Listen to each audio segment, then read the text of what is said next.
তাদের সুষ্ঠু নির্বাচন মাননীয় চিফ অ্যাডভাইজারের ভাষায় উৎসবমুখর পরিবেশে নির্বাচন। চিফ ইলেকশন কমিশনার একই বক্তব্যের ভিন্ন ভাষায় ব্যক্ত করেছেন, ইতিহাসের সেরা নির্বাচন। সংস্কারের জন্য সরকার কমিশন গঠন করেছিল। কমিশনের সুপারিশের ভিত্তিতে জুলাই সনদ প্রণীত হয়েছে, রাজনৈতিক দলগুলো স্বাক্ষর করেছে। এটা আইনিভিত্তির প্রশ্ন আসলে প্রাথমিক আইনিভিত্তি দেওয়া হয়েছে আদেশ জারির মধ্য দিয়ে, আর 12 ফেব্রুয়ারি একটি রেফারেন্ডাম হবে, যেটা নির্বাচনের তফসিলি ঘোষণা করা হয়।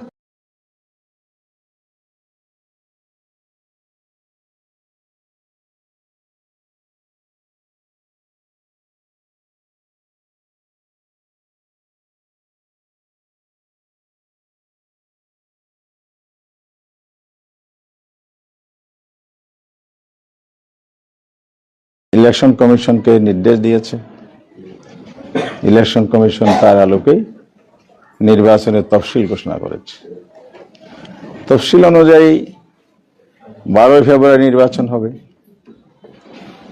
29 তারিখ ডিসেম্বরের মনোনয়নপত্র দাখিলের সর্বশেষ দিন। সে অনুযায়ী আমরা সবাই নির্বাচনে আগ্রহী প্রার্থীগণ বা দল কর্তৃক মনোনয়ন দাখিল করেছে।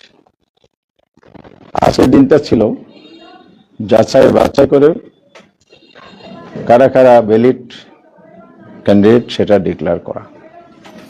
এই কার্যক্রম পর্যন্ত তফসিলের আলোকে চলবে, এটা চলমান আছে। ডিটেলস না বলে আজকের দিনটা নিয়ে আজকে বাছাই প্রক্রিয়ায় আমাদের যে আসন কক্সবাজার 2 মহেশখালী কুতুবদিয়া উপজেলা নিয়ে গঠিত, এই আসনের প্রার্থিতা যাচাই বাছাইয়ের দিন নির্ধারিত ছিল বিকাল 4টায়। আমার পক্ষ থেকে আবার এই নির্বাচন পরিচালনায় চিফ এজেন্ট তিনি এর সাথে প্রস্তাবকারী, সমর্থনকারী, সাক্ষীগণ উপস্থিত ছিলেন। যেহেতু ফেসিবাদী আমলে মিথ্যা মামলায় আমাদেরকে হয়রানি করা হয়েছে, জেলে আটক করা হয়েছে, রিমান্ডে নেওয়া হয়েছে, অসংখ্য মানুষকে গুম করা হয়েছে, খুন করা হয়েছে, অবর্ণনীয় অমানবিক নির্যাতন সে সময় করা হয়েছিল। মিথ্যা মামলা এবং সাজানো রায় দিয়ে আমাদেরকে নানাভাবে হয়রানি এবং নির্যাতন করা হয়েছে। সেই মামলাগুলো ইতিমধ্যেই সরকারের কাছে আমরা দাবি করেছিলাম এগুলো মিথ্যা, সাজানো, হয়রানিমূলক, এগুলো প্রত্যাহার করে নিতে হবে। ইতিমধ্যেই সেগুলোর কার্যক্রম অনেক ক্ষেত্রে শেষ দিকে, আবার কিছু কিছু চলমান। নির্বাচন কমিশন এই মামলাগুলোর লেটেস্ট পজিশন নমিনেশন পেপারে হলফনামার মাধ্যমে বর্ণনা করতে বলেছে। সে অনুযায়ী আমি আমার নমিনেশন পেপারে 70টি ফ্যাসিবাদী আমলের মিথ্যা মামলার বর্ণনা পেশ করেছি। ওনারা বলেছেন সম্ভব হলে এগুলোর কাগজপত্র দেওয়ার জন্য। অনেকটা ঐচ্ছিক মামলার তারিখ, লেটেস্ট পজিশন বর্ণনা করতে বলেছেন। সাপোর্টিং কাগজগুলো ছিল ঐচ্ছিক। আইনের প্রতি শ্রদ্ধাশীল ছিলাম আমরা। সকল মামলা দাখিল করেছি, সাপোর্টিং পেপার দিয়েছি, কোথাও আদালতের সার্টিফিকেট করিয়েছি, কোনো কোনো ক্ষেত্রে আইনজীবীর সার্টিফিকেট আছে। অর্থাৎ নিখুঁত ভাবে আমার আইনজীবীগণ আমার নমিনেশন পেপারে ফাইল করেছেন, সবকিছু পেশ করেছেন। হলফনামায় সম্পদ বিবরণী আছে, যথারীতি সেটা আমরা করেছি।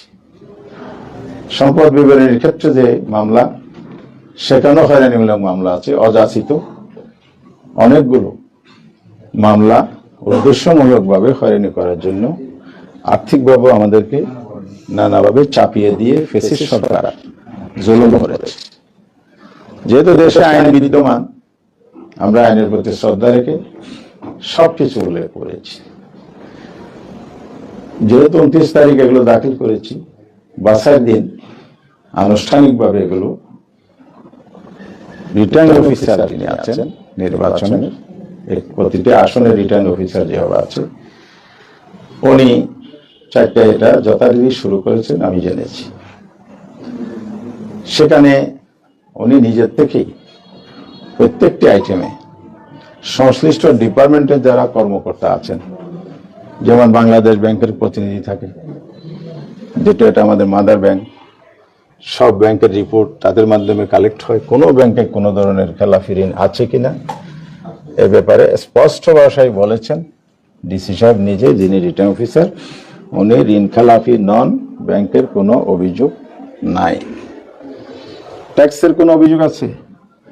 উপস্থিত ট্যাক্সের যিনি অফিসার ছিলেন কর্মকর্তা, তিনি সুস্পষ্ট বলেছেন ওনার বিরুদ্ধে এই রিটার্নিং অফিসারের সামনে যে ডকুমেন্ট আছে মনোনীত হলফনামা, সেই ভিত্তিতে বর্ণনায় এ ধরনের আমাদের কোনো অভিযোগ নাই। তৃতীয় হচ্ছে মামলা,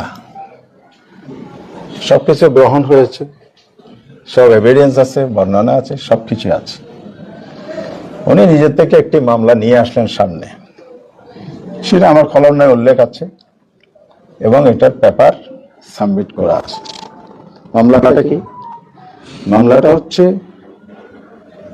2013 সালের তৎকালীন তথাকথিত যে আন্তর্জাতিক অপরাধ ট্রাইব্যুনালের আইসিটির যে কোর্টটা ছিল, যেটাকে বলা হয় ক্যাঙ্গারু কোর্ট, আন্তর্জাতিক আইনজীবীরা এটাকে এই নামে আখ্যায়িত করেছে।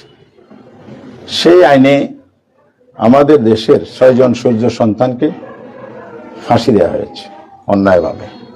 সেই আইনে আমাদের অসংখ্য নেতাকে, শীর্ষ নেতাকে, আল্লামা দেলোয়ার হোসেন সাঈদী সহ অনেককেই আমৃত্যু সাজা দেওয়া হয়েছে। প্রথমে মৃত্যুদণ্ড, আপিলে গিয়ে সেটা হয়েছে। এই মামলায় অনেকেই সারা জীবন জেলে ছিলেন, পরিবার থেকে ডিটাচ ছিলেন, সেখানে তাদের মৃত্যুবরণ হয়েছে। একই ধরনের মামলা বা ট্রায়াল যেটা হচ্ছিল এখানে, জুডিশিয়াল কিলিং যেটা আমরা বলি, অর্থাৎ বিচারিক হত্যা। কেন বললাম বিচারিক হত্যা? এই জন্য বলছি, এই মামলায় দায়েরকৃত একজন আসামি চৌধুরী মঈনুদ্দিন ব্রিটিশের আদালতে তার মানহানিকর মামলা করেছিলেন। আমরা সবাই জানি ব্রিটিশ আদালত পৃথিবীর আইন এবং আইনের স্ট্যান্ডার্ড ন্যায় বিচারের ক্ষেত্রে সর্বোচ্চ একটি আদালত হিসেবে স্বীকৃত। সেখানকার আদালত বলেছে এটা জুডিশিয়াল জেনোসাইড। জেনোসাইড বলেছে এখানে একাধিক মানুষকে খুন করা হয়েছে, সে কারণে জুডিশিয়াল জেনোসাইড বলছে। এটিএন আজহারুল ইসলাম সাহেব 24 5 আগস্ট পরিবর্তনের পর উনার মামলা রিভিউ করেছেন। উনার মৃত্যুদণ্ড আদেশ ছিল। অন্তর্বর্তীকালীন সরকারের সময়ে আদালত স্বাধীন ছিল, ফেসিবাদী আমলে আদালত স্বাধীন ছিল না। সেখানে রাজনৈতিক ফেসিবাদী সরকারের হস্তক্ষেপে এই সাজানো রায় মানুষগুলোকে জুডিশিয়াল কিলিং হয়েছিল। আল্লাহ তাআলা ওনার হায়াত রেখেছেন, মৃত্যুদণ্ড থাকলেও রিভিউটা বাকি ছিল। সেই কারণে রিভিউ পিটিশন উনি দায়ের করেছেন। যখন অন্তর্বর্তীকালীন সরকার আসে, বিচার বিভাগ স্বাধীন হয়। ফুল বেঞ্চের শুনানির পর আদালত অনেকগুলো মন্তব্য করেছে। আদালতের প্রথম মন্তব্য হচ্ছে, ওনার উপর যে মৃত্যুদণ্ড দেওয়া হয়েছে এটা আইনসম্মত হয়নি, রাজনৈতিক হস্তক্ষেপ হয়েছে এবং যথাযথভাবে বিচার হয়নি। সাক্ষীর দুর্বলতা আছে, আইনের দুর্বলতা আছে, পক্ষপাতিত্ব আছে, ডিকটেশন আছে। সেই কারণে ফুল বেঞ্চে অ্যাপিলেট ডিভিশনের 7 জন বিচারপতি চিফ জাস্টিসের নেতৃত্বে যে রায় দিয়েছে, এটিএম আজহারুল ইসলাম 1971 সালের কোন কথিত মানবতা বিরোধী অপরাধের সাথে জড়িত নন, তাকে বেকসুর খালাস দিয়েছে।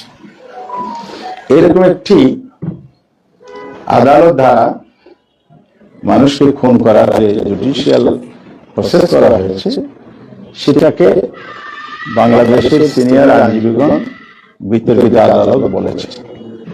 আন্তর্জাতিক আইনজীবীদের একটা সম্মেলন সেমিনার হয়েছিল সিরাটনে, সেখান থেকেও এই আদালতের বিরুদ্ধে নানা প্রশ্ন তোলা হয়েছে। এটা আন্তর্জাতিক মানের বিচার হচ্ছে না, এই আইনটাও আন্তর্জাতিক বিচার সম্পন্ন নয়। সরকার কর্তৃক নিয়োজিত বিচারক, সরকার নিয়োজিত প্রসিকিউটর, সরকারি কর্তৃক নিয়োজিত সাক্ষী সব অ্যারেঞ্জমেন্ট করে যেহেতু করা হচ্ছে, এখানে ন্যায় বিচার পাওয়ার সুযোগ নাই। সে কারণে এই আদালতটাকে বিতর্কিত বলা হয়েছে। এটা সেই আদালত যে আদালতের মাধ্যমে রায় দিতে গিয়ে স্কাইপি কেলেঙ্কারি হয়েছে, এটা আপনারা জানেন, সবাই বিশ্বব্যাপী জানে। তো সেই আদালতের বিষয়টা বিতর্কিত আদালত, আমাদের সিনিয়র আইনজীবীরা কথা বলেছেন। আমি একটা সমাবেশে শাপলা চত্বরে এই বিতর্কিত আদালত বলছিলাম। এই ভিডিও ফুটেজটা হয়তো আপনারা এখনো পাচ্ছেন।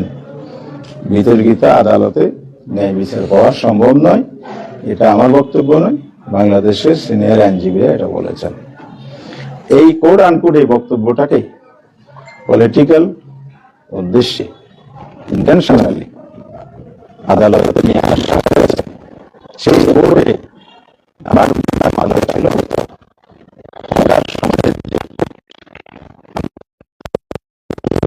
তারা মামলা দায়ের করেছে,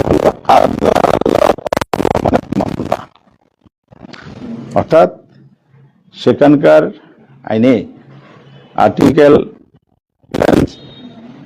সাব আর্টিকেল 4 যেটা বলা আছে সেটা আদালতের ক্ষমতা বলে।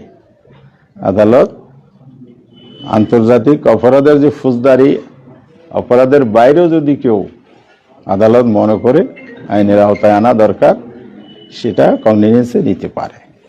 তা আমার বক্তব্যটা কোড আনকোডও একজন আইনজীবীর বক্তব্য, আমার বক্তব্য ছিল না। তথাপি উদ্দেশ্যমূলকভাবে হয়রানি করার জন্য আদালত অবমাননার মামলা হয়েছে। এটা মামলাটা একতরফা ছিল, শুনানি, সাজা সবকিছুই। 2 মাসের মধ্যে সাজা ঘোষণা করা হলো, 3 মাসের আমাকে জেলে পাঠানোর জন্য রায় দিল, গ্রেপ্তার হব। দ্বিতীয় ছিল 3000 টাকার আর্থিক দণ্ড, অনাদায়ী আরো কয়েকদিন যেন, সেখানে একটা কথা উল্লেখ আছে। আমি আদালতের প্রতি শ্রদ্ধাশীল হয়ে কোর্টে সারেন্ডার করি। সে মামলায় পরে আমার জামিন হয়, আমি জেলে ছিলাম। তারপরে এই মামলা যেহেতু শেষ হয়ে গেছে এই পর্ব, তখন আমি নিজের থেকেই আইনজীবীকে বলেছি এই মামলা যেন আপিল হয়, কারণ আমার উপর ইনজাস্টিস করা হয়েছে। জাতি জানুক, ভবিষ্যৎ প্রজন্ম জানুক কি অবিচারটা এখানে হয়েছে। সেই জন্য আমি মাননীয় সুপ্রিম কোর্টে আপিল করেছি। আপিলটা এখন পেন্ডিং আছে, চলমান আছে। ইতিমধ্যে একাধিকবার সিরিয়ালে আসছিল। জাতীয় পর্যায়ে গুরুত্বপূর্ণ মামলা থাকায়, কেয়ারটেকার সরকার ব্যবস্থার মামলা আর অন্যান্য মামলা, এটি আজহার ইসলাম সাহেবের মামলা, এগুলো জাতীয় গুরুত্বপূর্ণ মামলা। সেই কারণে এটা সিরিয়ালে থাকলেও প্রায়োরিটির ক্ষেত্রে এটা পিছনে পড়ে যায়। সেভাবে এখনো আদালতে পেন্ডিং মামলাটা আছে। কোনো আদালতের রায় যদি হয়, আপিল যদি চলমান থাকে, সেক্ষেত্রে জামিনে আসামি তার বিরুদ্ধে কি নেওয়া যায় না যায়, এগুলো আইনি বিষয়। আমার যে ট্র্যাডিশনালি আমি জানি, আইনের বিষয়ে আমি ব্যাখ্যা দিতে চাই না, আইনজীবীরা দেবেন। এই ক্ষেত্রেও আমার উপর কোনো ধরনের এখানে হস্তক্ষেপ হওয়ার সুযোগ নেই। দ্বিতীয় হচ্ছে আজকের ঘটনাটা। আজকের ঘটনা হচ্ছে আমাদের কনস্টিটিউশনাল 66(2) ঘ, সংবিধানের ধারা নম্বর 66(2) ঘ, সেখানে বলা আছে কোনো ট্রাইব্যুনালে যদি কেউ সাজাপ্রাপ্ত হয়, তাহলে তিনি জাতীয় সংসদ নির্বাচনে অযোগ্য বলে বিবেচিত হবেন। আর সংবিধানের এই অংশটা এবার আরপিওতে রাজনৈতিক দলগুলো পরামর্শ দিয়েছে, আমরা দিয়েছি, নির্বাচন কমিশন আরপিওর অন্তর্ভুক্ত করেছে। অর্থাৎ একটা কপি পেস্টের মতোই।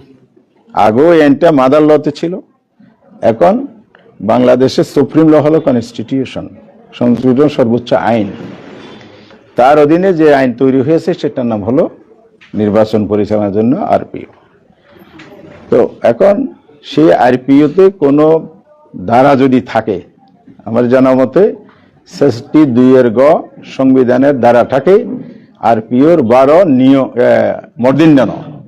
মদিন্যানতে ইনক্লুড হয়েছে, তাহলে একটা নতুন আইন না, এটা আগের সংবিধানের ধারাটাই এখানে ইনক্লুড করা হয়েছে। তাহলে আমাকে যে শাস্তি দিল ট্রাইব্যুনাল, এটা হলো 11/4। আর এই বিষয়টা আমি সুনির্দিষ্ট করে বলছি, যেহেতু তার বেআইনিভাবে আমার মনোনয়ন বাতিল করা হয়েছে, এই আইনের ব্যাখ্যাটা আমি দিচ্ছি। 11/4 হলো কোর্টের এখতিয়ার, পাওয়ার অফ দ্য কোর্ট। এই বলে ওনারা আদালত অবমাননার এই ধারায় আমাকে 3 মাসের সাজা দিয়েছিলেন। আর ইন্টারন্যাশনাল যে কোর্ট আছে, আইন আছে, আমরা আইসিটি যেটা বলছি, এই আইসিটি মামলার 9 ধারায় যখন কোনো মামলা হয়, কথা কি আমরা ক্লিয়ার হলেন? তো আমারটা হলো 11/4, কিন্তু আইসিটি আইনে হচ্ছে 9 ধারা। 9 ধারা যদি মামলা হয় তাহলে সুনির্দিষ্ট মামলা হইতে হবে সুনির্দিষ্ট অপরাধের উপর, যে এই আসামি এই ক্রাইমগুলো করেছে, অপরাধ। নাম্বার 2, এটা তদন্ত হতে হবে, প্রমাণিত একটা চার্জশিট দাখিল করতে হবে। নাম্বার 4, এই দাখিলকৃত চার্জের ভিত্তিতে বিচার হবে কি হবে না এর জন্য চার্জ ফ্রেম করতে হবে। চার্জ ফ্রেম হওয়ার পরে ট্রায়ালে যাবে, সাক্ষী দ্বারা প্রমাণিত হলে তারপরে রায় হবে। এই 9 ধারার কোনো প্রসেস 9-এর এই 3 ধারা আর্টিকেল 3-তে কোনো ফলো করা হয়নি। আর্টিকেলটি হলো আইসিটি অ্যাক্টের, এগুলো অনেকগুলো বিধান, এই জন্য একটু পার্থক্য হচ্ছে। আপনার সেই জায়গায় যদি সুনির্দিষ্ট মামলা না হয়, তদন্ত না হয়, চার্জ গঠন না হয়, চার্জ ফ্রেম না হয়, বিচার ট্রায়াল কিছুই হয়নি, কারণ সেই মামলাতে এটা না, এটা হলো একটা বক্তব্যের মধ্য দিয়ে ইন্টেনশনালি একটা মামলা করা হয়েছে রাজনৈতিক উদ্দেশ্যে। কোন সরকার? যারা মানুষ খুন করেছে, গুম করেছে এবং আদালতের দরজার উপর লাঠি মেরেছে, সেই সরকার। এটা সেই সরকার মানুষকে বিচারের শেষ আশ্রয়স্থল ধ্বংস করে দিয়েছে। সেই সরকারের আমলের, ফেসিদা আমলের একটা মামলায় অন্যায় বেআইনিভাবে আজকে আমার নমিনেশনের উপর ওনারা অ্যাকসেপ্ট করেন নাই। এটা কত বড় যে অপরাধ এবং অন্যায় হয়েছে এটা আগামীতে প্রমাণিত হবে ইনশাআল্লাহ। তবে আমার কষ্টটা এখানে, এত রক্তের বিনিময়ে দেশটাকে ফ্যাসিস্ট মুক্ত করা হলো, প্রশাসনের রন্ধে রন্ধে ফ্যাসিস্টদের দোসররা বসে আছে। আমরা ইলেকশন কমিশনকে বলেছি, মানে সিটরে দফায় দফায় বলেছি, এবং সারা দেশে আমরা 8 দল এই কয়েক মাস 5 দফার ভিত্তিতে আমরা আন্দোলন করেছি।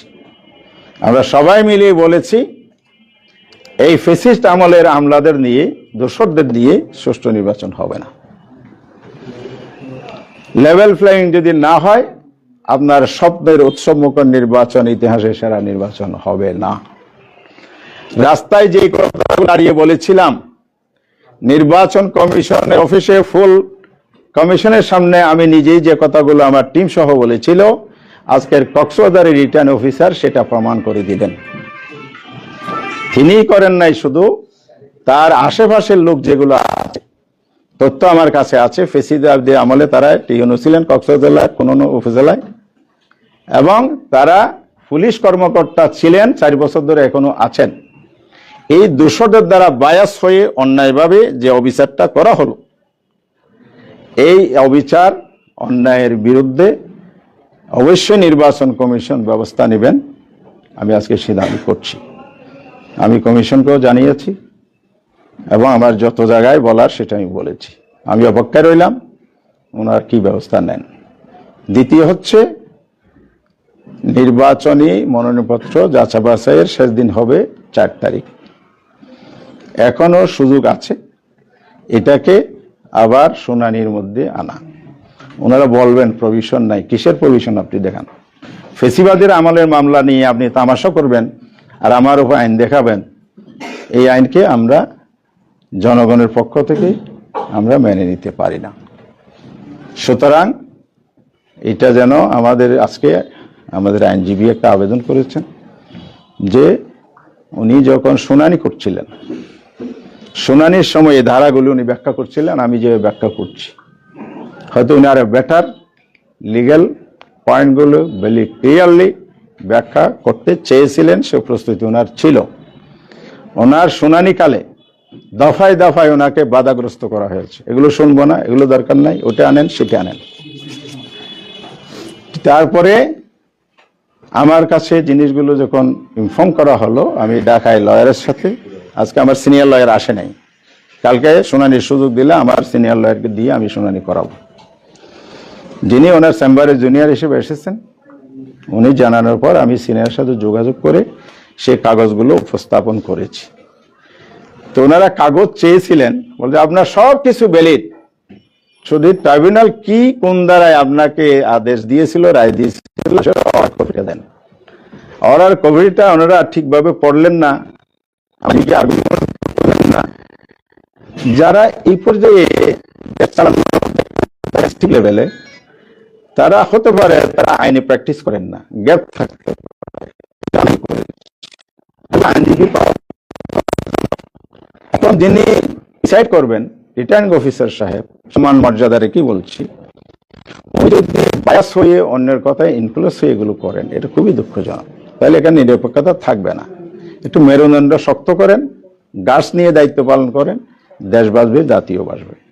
যদি এরকম পক্ষপাতিত্ব করে অন্যের দ্বারা বায়াস হয়ে কথা বলে, আবার এটাও আমি শুনেছি বিরতি দিয়েছে আধা ঘন্টা, কি সলা পরামর্শ হয়েছে, আবার শুনানি চলাকালে আবার কেউ কেউ অফিসারদের মধ্যে বলে যে একটু রাখেন আমি একটু কথা বলি, এগুলো করেছে।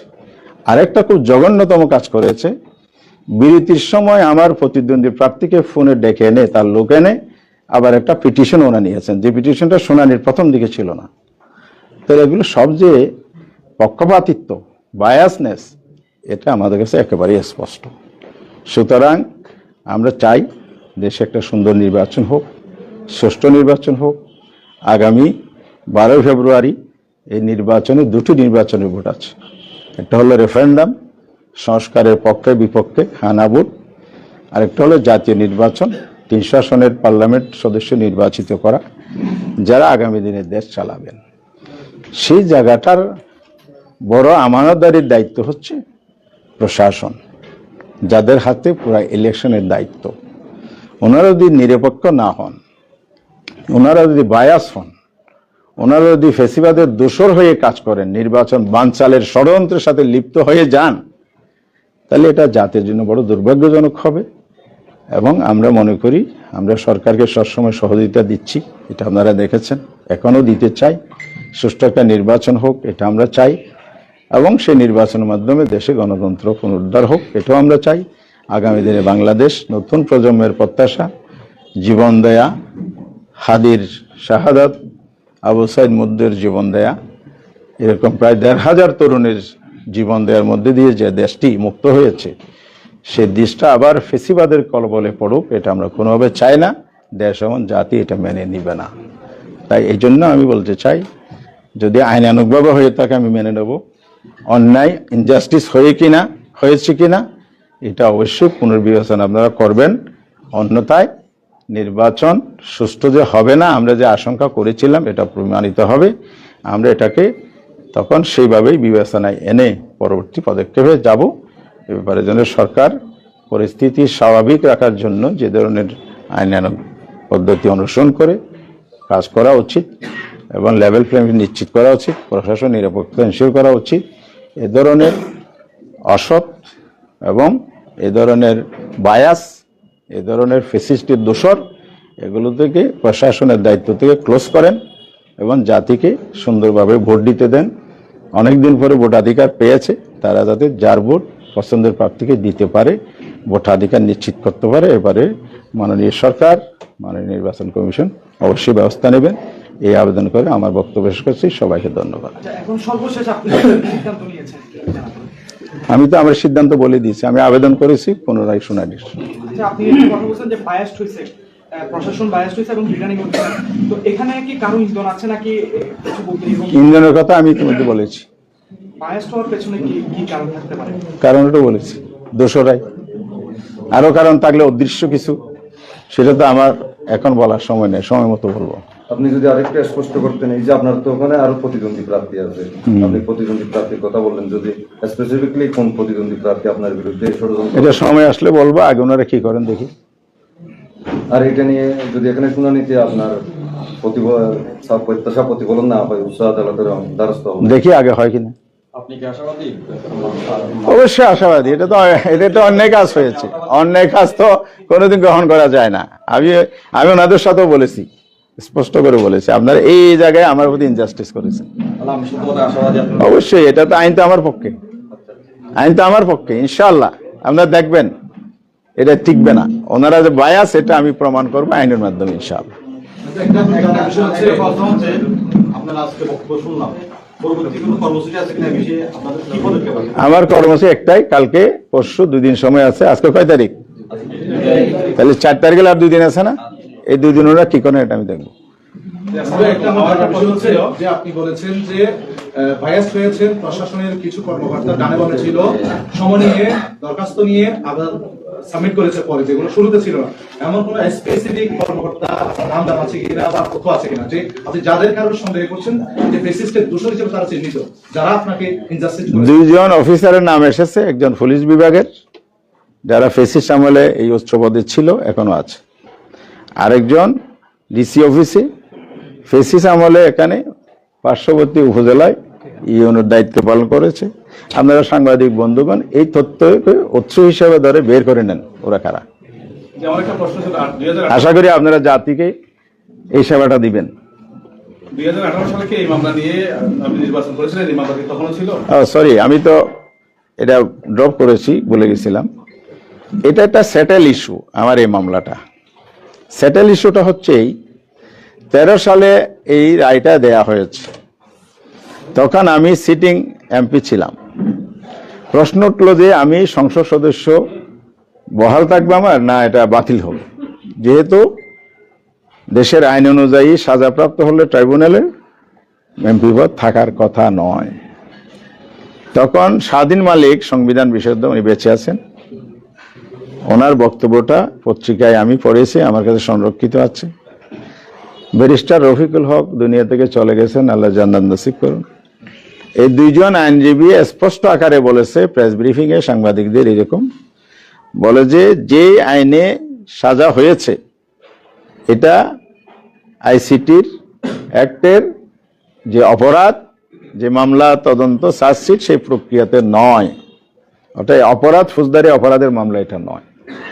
যেহেতু এই আইনটা ফৌজদারি অপরাধের ক্ষেত্রেই প্রযোজ্য, সংসদ সদস্য থাকবে কি থাকবে না, এই জন্য হামিদুর রহমান আজাদের সংসদ সদস্য থাকবে, যেহেতু এটা আদালত আহ্বানের একটা ভিন্ন ধারার মামলা, অপরাধের মামলা না, একটা বক্তব্যের মামলা। ওনারা এই বক্তব্য দেওয়ার পরে আমি আরো 1.5 বছর সংসদ সদস্য হিসেবে দায়িত্ব পালন করেছি, সংসদে গিয়েছি। আমি রিটার্নিং অফিসার সাহেবকে এই রেফারেন্সটা বলেছি যে এটা আমি সংসদ সদস্য থাকাকালেও সেটেল। আবার 18 সালে আমি প্রার্থী ছিলাম, আপনারা জানেন সব। সেখানে কিন্তু ফেসিস্ট আমলের আমার প্রতিপক্ষ যে ছিল, তার আইনজীবীরা এটা চ্যালেঞ্জ করেছিল। এই ডিসি অফিসে এই নথিপত্র আছে, হিয়ারিং হয়েছে। ওনারা চ্যালেঞ্জ করেছিল আর্টিকেল 66(2) ঘ, যেটা বর্তমান আরপিওতেই আনা হয়েছে। একই জিনিস, নতুন আইন না কিন্তু আরপিওর, এটা নতুন ধারা হলে আমি মেনে নিতাম। আমি মানছি না, যেহেতু এটা চ্যালেঞ্জ হয়ে সাংবিধানিক ল হিসাবে আউট হয়ে গেছে, আরপিও তো আরো নিচে, সেম জিনিস তো আরপিওতে আসলো। আপনি আরপিও দেহা দিয়ে আমার তো আউট করতে পারেন না। তাহলে এটাও সেটেল, 18 সালে হয়ে গেছে, নথি ডিসি অফিসে আছে। আজকে যে এভাবে একটা সাজানো প্রক্রিয়ার মধ্যে দিয়ে এটা অন্যায়ভাবে করা হলো, এটা অবশ্যই একদিন দেশবাসীও জানবে, আপনারাও জানবেন, এবং এই অবিচারের প্রতিকার ইনশাল্লাহ আমি পাবো। আপনি যেদিন মনোনয়ন জমা দিতে আসছেন, ওই দিন আপনার সাথে ডিসির কোনো বাকবিতণ্ড বা কোনো কারণে ব্যক্তি আক্রোশ হয়েছে কিনা, এরকম আপনার তথ্য আছে? না, এটা আমার সাথে ওনার ফোনে মাঝে মধ্যে কলা হতো এলাকার বিভিন্ন কাজকর্ম নিয়ে। আমার সাথে পার্সোনাল কোনো রিলেশনের ঘাটতি নাই। আমি মনে করি ওই ধরনের পূর্ব ঘটনার কারণে উনি এটা করেন নাই। এবার আমি নিশ্চিত পূর্বের কোনো ঘটনা এরকম নাই। আজকের ঘটনাটা আমি যা বললাম এটা নানা প্রক্রিয়ার মধ্য দিয়ে এটা ঘটে গেছে। এই যে ঘটে যাওয়া বিষয়টা টোটাল নির্বাচনী প্রক্রিয়াকে ব্যাহত করবে বলে আমি আশঙ্কা করি, আমার জনগণ আশঙ্কা করে। এই ধরনের প্রশাসনের অধীনে এবং উনি সরাসরি জড়িত কিনা এই অভিযোগ আমি আনছি না। আমি আনছি যে সুনির্দিষ্টভাবে যারা অতীতে দিনের ভোট রাতে করার প্রক্রিয়া এবং ড্যামি নির্বাচনের প্রক্রিয়ার সাথে যারা জড়িত ছিল এই ধরনের অফিসারদেরকে এখানে বহাল রেখে নির্বাচন সুষ্ঠু হবে না, এটা আমি মূলত আপনাদের সামনে তুলে ধরেছি। প্রশ্ন ছিল যে আমি আবার আইনজীবী কিছু বলবে নাকি? চলে এসছে। এখানে দেখেছি যে একজন ব্যক্তি আপনার যখন বারবার সিনিয়র উনি যখন বারবার যুক্তিগুলো তুলে ধরছেন, প্রমাণগুলো বারবার বাধা করছিলেন, ডিসি যখন আপনাকে বাধা করছেন, আপনারা যখন বাকি ঘোষণা করছেন সেমনকি হাততালি দিতে দেখেছি। এভাবে অফিসাররা হাততালি দিছে, পরে জানতে পারলাম যে যেসব অফিসাররা জড়িত ছিল বাতিল ঘোষণার পর অফিসাররা হাততালি দিছে, উনি উপস্থিত ছিলেন, উনি সাক্ষী দিয়েছেন। হ্যাঁ, সাংবাদিকদের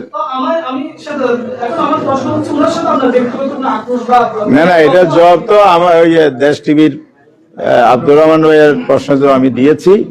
তা আপনি যেহেতু সেখানে একজন সাংবাদিক হিসেবে দায়িত্বরত ছিলেন, তা আপনার এভিডেন্স চাইতে যথেষ্ট। আমার নমিনেশন বাতিল হলে দলীয় কর্মীরা হাততালি দিয়ে আনন্দ করতে পারে, সরকারি অফিসাররা যদি হাততালি দেয়, ডাল মে কোচ কালা হ্যায়, এটা বুঝতে আর কোনো অসুবিধা নাই। এখানে তো ওনারা দলীয় কর্মীর ভূমিকা রাখলে তাহলে আলটিমেটলি নির্বাচন কি হবে এটা তো পরিষ্কার। না, এখানে শুনানির সুযোগ আছে।